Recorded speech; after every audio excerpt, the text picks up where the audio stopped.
Previous class we discussed the article 1.5 on textbook page number 12, moment of inertia, and also its grammar in case as an analogous quantity for mass. We discuss in case previous period moment of inertia analogous to mass or mass analogous to moment of inertia. In case linear or translation motion analogous to rotational motion.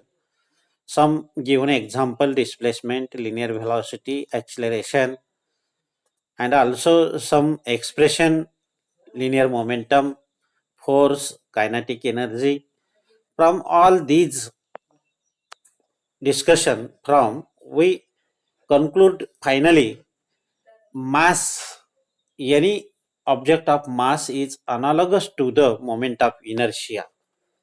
What is moment of inertia? Moment of inertia कसा असतो त्याविषयीचा एक काल example घेऊन थोडासा आपण discussion केलेलं आहे. आज आपण एक छोटासा आर्टिकल घेऊया. पूर्वी तो 3 मार्कला विचारला जायचा, असा पुस्तकामध्ये छोटासा दिलेला आहे, पण मी इथे डिटेल घेण्याचा प्रयत्न केलेला आहे आणि काल तुम्हाला याची समरी पण सांगितलेली आहे. तो आर्टिकल काय आहे? In case here given that kinetic energy of a rotating body. आपल्याला इथे कायनेटिक एनर्जी डिटर्मिन करायची आहे. इन केस रोटेटिंग बॉडी, असं मी एक छोटासा आर्टिकल इथे घेतलेला आहे बघा. Kinetic energy of rotating body, त्याचं एक्सप्रेशन आपल्याला इथे तयार करायचं आहे आणि त्यावरून मग आपल्याला मोमेंट ऑफ इनर्शिया ही त्यामध्येही येतो. मी वरच्या एक्झाम्पलमध्ये घेतलेला आहे. Linear kinetic energy is analogous to angular kinetic energy. तो एक्सप्रेशन जो घेतलेला आहे इन केस रोटेशनल मध्ये 1/2 I omega square. I is related to mass असं आपण बोललेलं होतं. तसंच इथे एक बॉडी घेतलेली आहे पहा. कुठलीही एनी रिजिड बॉडी घ्या, एखादी दगडासारखी घ्या. स्टोन कसा असतो? वेडा वाकडा असतो. तसं इथे एक बॉडी घेतलेली आहे, वेडे वाकडे असं प्रकारचं. तुम्हाला हे सर्कल टाईप वाटतं, पण ती एक स्टोन सारखी बॉडी आहे. कुठलीही घ्या, लाकडी घ्या, मेटल घ्या, काहीही घ्या. आणि मग एक तुम्ही या बॉडीमध्ये ठरवा किंवा या बॉडीचं मास कॅपिटल एम असं कन्सिडर करा. इथे सुरुवातीलाच आपण कन्सिडर केलंय mass of the rigid body rotating with constant angular velocity. हे लक्षात घ्या. तर ही बॉडी अशी रोटेट होते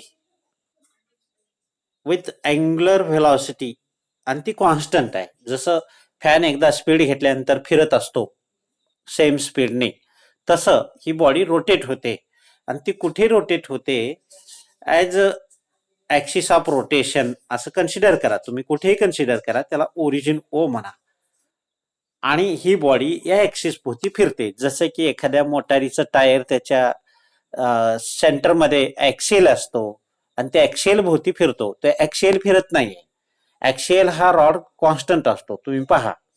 किंवा फॅनचा वरचा रॉड तो कॉन्स्टंट असतो, त्या रॉडच्या भोवताली तो फॅन फिरतो. तशी ती बॉडी या ॲक्सिस मधून फिरते. जशी अर्थ देखील आपली अशी एका ॲक्सिस मधून रोटेट होत असते अशी, तसंच ही बॉडी फिरते असं समजा. लक्षात येते ना? हा, तर मग पुढचं पॉइंट असं म्हणायचं आहे, या फिगरमध्ये असं दाखवलं आहे, this body is consist of small tiny particle. कोणतीही बॉडी हे स्मॉल टायनी पार्टिकलनी बनलेली असते. मग आता कन्सिडर करा, या ॲक्सिस ऑफ रोटेशन पासूनचा एक स्मॉल टायनी पार्टिकल इथे घेतलेला आहे आपण. समजा या ठिकाणी हा पहिला मास घेतला, इथे त्याचं M1 लिहिले बघा. इथे M1 लिहिलंय, तुमच्या नोट्समध्ये दिसत असेल. आणि त्याचं distance axis of from rotation पासून R1 असं घेतलेलं आहे. म्हणजे M1 हे मास टायनी पार्टिकल घेतलंय आणि त्याचं distance from the axis of rotation, या ॲक्सिस पासूनचं इथे डिस्टन्स दाखवलेला आहे. काय दाखवलेलं आहे? R1. त्याच पद्धतीनं दुसरा पार्टिकल घेतलाय आपण. समजा तो M2 असेल. मग M2 ही कसा असेल? M2 तोही ॲक्सिस ऑफ रोटेशन पासून R2 डिस्टन्सवर असेल. मग up to so on number of particle घेतले, त्यांचं डिस्टन्स R1 R2 R3 असेल. आणि शेवटचा आपण या बॉडी मधला शेवटचा कन्सिडर करा. इथं हा कोणता मास घेतलाय, MN घेतलेला आहे.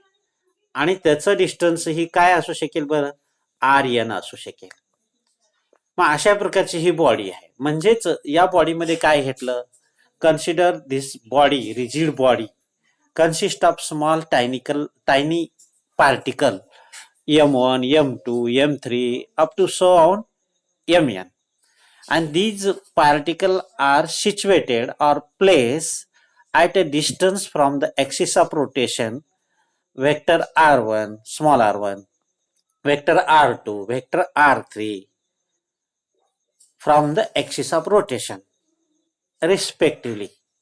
रिस्पेक्टिव्हली म्हणजे M1 चा R1, M2 चा R2 आणि लास्ट MN चा RN असं रिस्पेक्टिव्हली डिस्टन्स आहेत. असं तुमच्या हे लक्षात आलं पाहिजे. आता मग दुसरी गोष्ट, मग जर ही बॉडी कॉन्स्टंटली जर अशी जर फिरत असेल तर हे पॉइंट मास देखील फिरत असतील नाही का. आपल्याला माहिती आहे पृथ्वी ज्यावेळेस फिरते आपण देखील पृथ्वीसोबत फिरत असतो. फिरतो की नाही, फिरतो. मग मी काल तुम्हाला एक्झाम्पल दिलं, समजा अशी पृथ्वी आहे, या पृथ्वीवर विषुववृत्तावरचे माणसं आणि समजा ध्रुवीय प्रदेशाकडचे माणसं यांची फेरी एकदाच होईल. पृथ्वीची एक फेरी म्हणजे त्या माणसांचीही एक फेरी होईल. मात्र यांचा जो रेडियस असेल, या टुंड्रा प्रदेशातल्या लोकांचा जो रेडियस असेल तो सारखा नसेल. तसं इथे प्रत्येक आता या ठिकाणचे पार्टिकल, या बॉडीमधले पार्टिकल ही फिरत असतील, या ओरिजिनच्या भोवताली ते फिरत असतील. मग फिरत असताना त्यांचा एक एक सर्कल तयार होतो. त्यांचा एक एक सर्कल तयार होतो. कसा तयार होतो, आता पहिला जो M1 आहे तो असा सर्कल तयार होतो त्याचा, आणि M2 चाही असा सर्कल तयार होतो फिरताना मध्येच, आणि MN चाही असाच कुठेतरी सर्कल तयार होतो. कारण काय, प्रत्येकाचा रेडियस वेगवेगळा आहे आणि हे फिरत असताना त्यांची लिनियर व्हेलोसिटी देखील प्रत्येकांचा इथे असणार आहे. मग आता मला सांगा M1 चा लिनियर व्हेलॉसिटी कसा असेल, काय असेल, कन्सिडर हिअर V1 कन्सिडर केला आपण, लिनियर व्हेलॉसिटी V1. मग तसंच M2 या मासचा लिनियर व्हेलॉसिटी M2 असं कन्सिडर केलंय आपण. डायग्राम मध्ये तुम्हाला दिसत असेल किंवा पुस्तकातल्या डायग्राम मध्ये हे तुम्हाला दाखवलं, तेवढं डिटेल दाखवलेलं नाही, दिसत नाही, पण मी दिलेल्या डायग्राम मध्ये तुम्हाला दिसत असेल.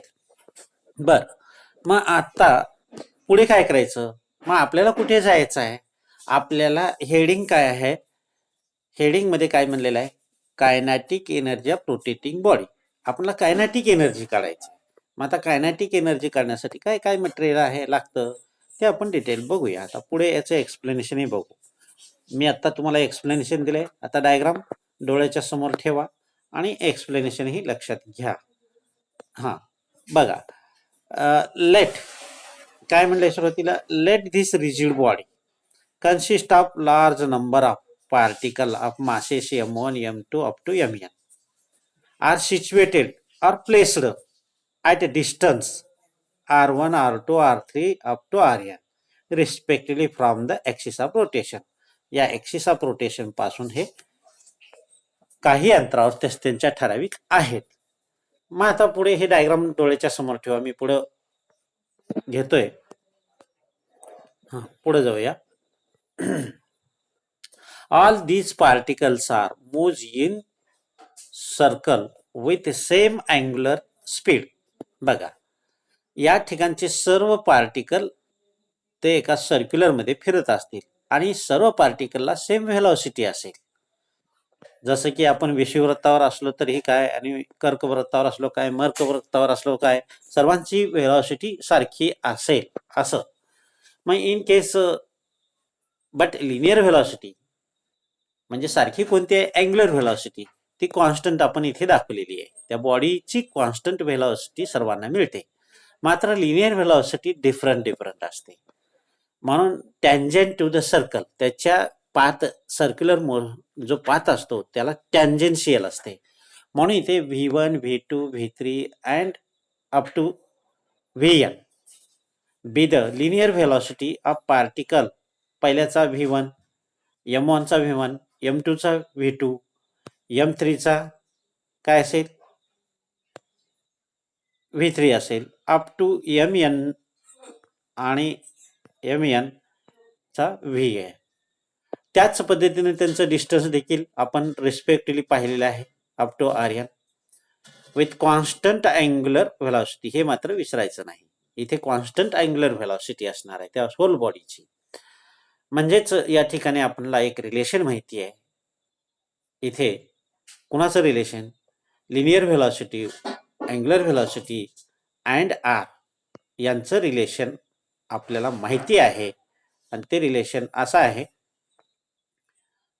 V is equal to r omega. आपण हे पहिल्या ह्याच्यामध्ये शिकलेलं आहे. कशामध्ये? पहिल्या 1-2 आर्टिकलमध्ये शिकलेलं आहे. इथे खाली आहे, इथे दिसत नाही आहे तुम्हाला, या ठिकाणी दाखवलेलं आहे. पहा, V is equal to r omega तुमच्या नोट्समध्ये आहे. आता मी नेक्स्ट पेजवर बघतो. तर आपण इथे आपल्याला माहित असलेलं एक्सप्रेशन घेतलंय. कोणतं एक्सप्रेशन घेतलंय? तर इथे वर पण दाखवलं जाते V is equal to r omega, where V is the काय असेल बरं? V हे लिनियर व्हेलॉसिटी आहे. आर काय असेल? प्रत्येक पॉइंटचा जो डिस्टन्स असतो ऍक्सिस ऑफ रोटेशन तो आहे, आणि ओमेगा हा कॉन्स्टंट आहे. मग धिस एक्सप्रेशन, हा जो पहिला एक्सप्रेशन तुम्हाला दिसतोय तो एक्सप्रेशन मला प्रत्येक पार्टिकल विषयक लिहायचा आहे. म्हणजे M1, M2 up to Mn जे आहेत त्या पार्टिकल विषयक लिहायचं आहे.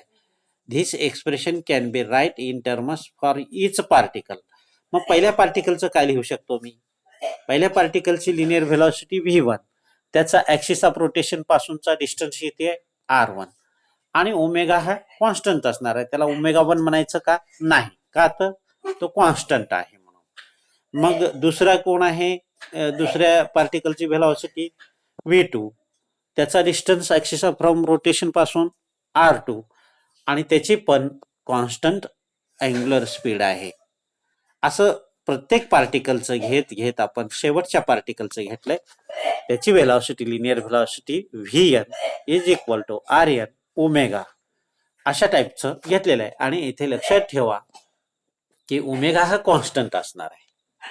असो, मग आता आपण दुसरं एक्सप्रेशन घेऊया. ह्याला एक इक्वेशन म्हणलं. Next we take next expression for the kinetic energy, linear kinetic energy. हे आपल्याला माहिती आहे. तर लिनियर कायनेटिक एनर्जी काय आहे? 1/2 mv². मग 1/2 mv² can be write for the each particle. पहिल्या पार्टिकलचं, दुसऱ्या पार्टिकलचं, सर्वांचंच आपण जरी इथे घेतलं तर काय होईल? तर आता इथे E1 इज इक्वल टू घेतलंय 1/2 m1 v1². आता इथे M1 पाहिजे होतं, मी दिलं नाहीये. इथे M2 पाहिजे होतं, दिलं नाहीये. इथे Mn पाहिजे होतं. असं प्रत्येक इच पार्टिकलचं आपण kinetic energy E1, E2, E up to En इतकं काढलेलं आहे. मग आता या एक्सप्रेशन मध्ये व्हीचं एक्सप्रेशन आहे. मग इक्वेशन 1 मध्ये हा V1 चा एक्सप्रेशन आहे, तो पहिल्या ह्याच्यामध्ये ठेवूया. हा V2 चा एक्सप्रेशन आहे, हा दुसऱ्यामध्ये ठेवूया. हा Vn चा एक्सप्रेशन आहे, ह्या लास्टच्या ह्याच्यामध्ये ठेवूया. तर मग आपल्याला काय मिळू शकतं? तर आपल्याला असं मिळू शकतं, हे ठेवल्यानंतर रिअरेंज केल्यानंतर खाली पहा काय मिळाले आपल्याला. म्हणजे पुट इक्वेशन 1 in 2, पुढे बघूया आपण. पुट इक्वेशन 1 in 2 इथे दिसतंय ना. आपण काय केलं, एक इक्वेशन 2 मध्ये ठेवलं. म्हणजे हे कुणाची किंमत ठेवली? V1² ची किंमत ठेवली. त्याचं रिअरेंज करून आपल्याला काय मिळालं? तर E1 is equal to 1/2 m R1² omega असं मिळालं. E2 ची किंमत काय मिळेल? त्याच पद्धतीनं 1/2 m2 R2² ओमेगा² असं मिळालेलं आहे. अप टू सॉन एन ची किंमत काय मिळाली आपल्याला रिअरेंज केल्यानंतर 1/2 mn rn square omega square असं मिळालेलं आहे. तर अशा टाईपचं हे एक्सप्रेशन मिळाल्यानंतर आता पुढे आपल्याला दुसरं एक्सप्रेशन घ्यायचं आहे. तर हे एक्सप्रेशन आपण पुढचं एक मिनिट. हा आता हे लिनियर कायनेटिक एनर्जी मिळालेलं आहे आपल्याला. हे वरचं जे एक्सप्रेशन आहे लिनियर कायनेटिक मिळालेलं आहे. मग आता टोटल लिनियर कायनेटिक एनर्जी जर काढायची असेल त्या बॉडीची, हे प्रत्येक पॉइंटची आपण लिनियर कायनेटिक एनर्जी काढली. E1 हा पहिल्याची काढलं, E2 हा दुसऱ्याचं काढलं, En हा शेवटच्याचं काढलं. मग आता टोटल कायनेटिक एनर्जी जर काढायचं असेल तर आपल्याला काय करावं लागेल, या सर्व E1 E2 En या सर्वांच्या एक्सप्रेशनचं बेरीज करावं लागेल. म्हणजेच काय करावं लागेल, टेक सम, बेरीज घ्यावं लागेल. मग ती बेरीज घेऊन रिअरेंज करूया. इथे घेतलंय बघा, इथे म्हणलेलं आहे, इथे बेरीज इंडिव्हिज्युअल दिसतंय का, sum of individual translation kinetic energy म्हणजेच लिनियर कायनेटिक एनर्जी. मग आता टोटल कायनेटिक एनर्जी, मग E1 ची किंमत घेतली, ही E2 ची किंमत plus plus up to so on En ची किंमत घेतली. मग आता या एक्सप्रेशन मध्ये काय कॉमन आहे ते बाहेर काढूया. या एक्सप्रेशन मध्ये 1/2 कॉमन आहे. 1/2 कॉमन काढून इथे ठेवला म्हणजे total kinetic energy is equal to 1/2. In bracket मध्ये काय राहिलं, मग इन ब्रॅकेट मध्ये बाहेर इकडे ओमेगा स्क्वेअर काढले बघा ब्रॅकेटच्या, कारण का ओमेगा 1 ओमेगा 2 नाही आहे, सर्व पार्टिकलला सारखा ओमेगा आहे. Angular speed of the rotational speed of the rigid body constant आहे, म्हणून तोही कॉन्स्टंट आहे. पहिल्या वेळेस 1/2 काढलाय आणि शेवटी इथे ओमेगा स्क्वेअर. मग राहिलेल्या किमती कंसामध्ये लिहिलेल्या आहेत ब्रॅकेटमध्ये. मग ते काय लिहिलेले आहेत, तर m1 r1 square plus m2 r2 square up to so on mn rn square असं आपण इथे घेतलेलं आहे. मग आता ह्या ब्रॅकेट टर्मला इथे आय कन्सिडर केले, आय. मग what is I, I is the moment of inertia. मग हेर आय इज द काय लिहू शकतो, ही ब्रॅकेट टर्म इथे आय ची कन्सिडर करू शकतो. मग आता हे काय आहे, आय, आय हा मोमेंट ऑफ इनर्शिया आहे and is equal to the algebraic sum of, बघा इथे बेरीज आहे, इथे बेरीज आहे, इथे बेरीज आहे, algebraic sum of the product of individual mass, small tiny particle of mass and the square distance between from axis of rotation and tiny particle, अशा टाईपचं केलेलं आहे. म्हणजे पहिला पॉइंट मास m1 आणि त्याचं square of distance from the axis of rotation r1 square केले. त्याच पद्धतीनं दुसरा मास m2 आणि त्याचाही distance from axis of rotation पासूनचा r2 त्याचा स्क्वेअर आणि त्यांचं सम घेतलेलं आहे, अल्जेब्रिक सम. मग आता इतकं लांबलचक लिहिण्यापेक्षा म्हणून काय केलेलं आहे, इथे इथे त्याचं काय समेशन घेतलेलं आहे. तुम्ही मॅथमध्ये शिकलेलं आहे, I is equal to summation of mi ri square असं समेशन घेतलेलं आहे. मग या समेशन वरून आपण डेफिनेशन करायची आहेत आपल्याला. मग definition moment of inertia, he definition तुम्हाला 1 मार्काला विचारली जाते परीक्षात. डिफाईन मोमेंट ऑफ इनर्शिया असं विचारलं जातं. तर ती साधी सिंपल आहे, या एक्सप्रेशन वरून आहे. वरचा जो एक्सप्रेशन आहे या एक्सप्रेशन वरून आहे. मग या एक्सप्रेशन मध्ये काय दाखवलेलं आहे, तर द सम ऑफ, बघा आय इज इक्वल टू जे दिसते ना ती डेफिनेशन आहे. The sum of product of, product म्हणजे गुणाकार, हे गुणाकार हा गुणाकार, द सम ऑफ म्हणजे हे बेरीज, हे बेरीज, हे बेरीज. बघा काय म्हणले, the sum SUM sum of the product of mass of each particle, प्रत्येक पार्टिकलचा mass m1 m2 up to mn and square of its distance आणि त्यांचा स्क्वेअर ऑफ इट्स, इट्स म्हणजे त्यांचा, पहिल्याचा R1 त्याचा स्क्वेअर ऑफ डिस्टन्स म्हणलंय R1 square, दुसऱ्याचा R2 त्याचाही स्क्वेअर ऑफ डिस्टन्स म्हणलंय R2 स्क्वेअर, असं from the axis of rotation, त्यालाच मोमेंट ऑफ इनर्शिया असं म्हणलेलं आहे. It is called as moment of inertia. बघा साधी सिंपल डेफिनेशन आहे, परत एकदा बघा. वरच्या या एक्सप्रेशनवरून सांगितलेलं आहे. हा एक्सप्रेशन डोळ्याच्या समोर ठेवायचा आणि पुढची डेफिनेशन हे करायचं. द सम ऑफ म्हणजे बेरीज, इथे जागोजागी असलेली बेरीज. The sum of the product of म्हणजे प्रत्येकांचा प्रोडक्ट गुणाकार of mass of each particle and square of its distance from the axis of rotation is called moment of inertia. अशा टाईपचं हे मोमेंट ऑफ इनर्शिया आपण काढलं. आणि total kinetic energy of rotating body हे पण काढलेलं आहे. मग आता पुढे इथे थोडंसं काही कन्सेप्ट आहे, हा व्हेरी इम्पॉर्टंट आहे, हा जनरल एक्सप्रेशन आहे. तर I is equal to mass into square of distance, असा हा एक जनरल एक्सप्रेशन आपल्याला इथे मिळतो. बघा हे महत्वाचं आहे सर्वात. I is equal to mass into square of distance, हे महत्वाचं आहे. याच्या आधारे बरेच आपल्याला काय करायचं आहे, पुढे प्रत्येक बॉडीचं मोमेंट ऑफ इनर्शिया काढायचं आहे. ती स्क्वेअर असेल, ती रॉड असेल, सर्कल असेल, स्पेअर असेल, सिलेंडर असेल, रिंग असेल, डिस्क असेल, हे तुम्हाला काढायचं आहे. आणि त्याचा हा जनरल एक्सप्रेशन आहे. आणि त्याचं SI युनिट काय असेल बरं? मास म्हणजे किलोग्रॅम, डिस्टन्स म्हणजे मीटर स्क्वेअर. म्हणजेच SI unit of moment of inertia kilogram metre square. आणि त्याचं डायमेन्शन काय असू शकतं? मास म्हणजे m⁻0, m⁻1 आणि मीटर स्क्वेअर म्हणजे L⁻2 आणि टाइम वगैरे दुसरे हे 0 असतील, जे काय असतील ते.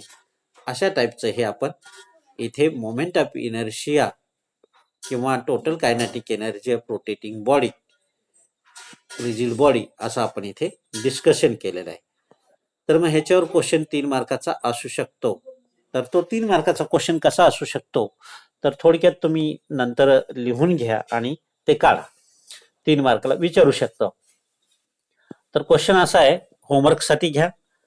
Derive an expression for kinetic energy of a rotating body with uniform angular velocity. बघा परत एकदा, derive an expression for kinetic energy of rotating body with uniform म्हणजेच कॉन्स्टंट अँग्युलर व्हेलॉसिटी, असा हा क्वेश्चन तुम्हाला 3 मार्काला विचारला जातो. आणि त्याचं एक्सप्रेशन आपण काय काढलंय, वरती पहा काय काढलंय इथे. Kinetic energy is equal to 1/2 kinetic energy is equal to 1/2 I omega square, असं काढलेलं आहे. आणि तुम्हाला जर जनरली असे क्वेश्चन विचारू शकतं, define moment of inertia and explain it. तसं जर म्हणलं तर ही आता दिलेली डेफिनेशन द्यायची आणि एक्सप्रेशनसाठी इथला हा जो घेतलेला आहे, I is equal to m1 r1 square plus m2 r2 square plus up to mn rn square, याचं एक्सप्लेनेशन करा थोडक्यात. एखादी ही रिजिड बॉडीवरची फिगर दाखवून सुरुवातीचं explanation late m1 m2 r1 r2 हे काय आहे त्याचं एक्सप्लेनेशन दाखवून करावं, हे अपेक्षित आहे. तर अशा प्रकारचा हा आर्टिकल इथे 3 मार्कला विचारला जाऊ शकणारा आहे.